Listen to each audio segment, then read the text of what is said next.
Je voulais mourir. Pas par colère, pas par impulsion, juste parce que j'étais arrivé au bout. En 2101, la mort a été déclarée illégale. Officiellement, c'était une victoire scientifique. Les nanorobots circulent dans notre sang. Ils réparent les cellules, reconstituent les organes, neutralisent les cancers avant même qu'ils n'apparaissent. Les accidents, régénération accélérée.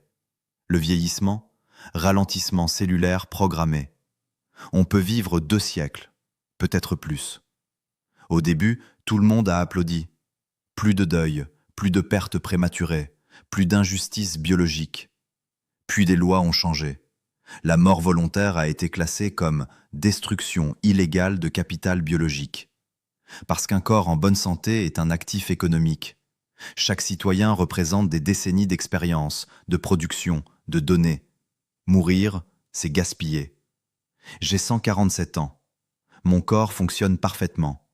Articulations régénérées, organes optimisés. Vision augmentée. Mais mon esprit est fatigué. J'ai enterré mes enfants, pas parce qu'ils sont morts, mais parce qu'ils ont choisi l'exil spatial. Je ne ressens plus la nouveauté, plus la surprise. Quand on a tout vécu, le temps devient lourd. Si j'ai demandé une cessation volontaire d'existence, refusé. Profil psychologique récupérable.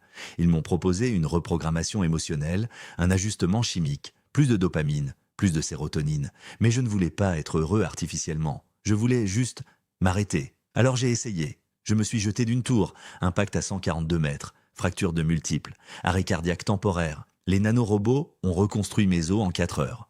Je me suis réveillé dans un centre de préservation obligatoire. On m'a expliqué calmement, votre vie appartient au continuum collectif. On m'a implanté un module anti-impulsion. Si mes constantes vitales chutent de volontairement, le système neutralise l'acte.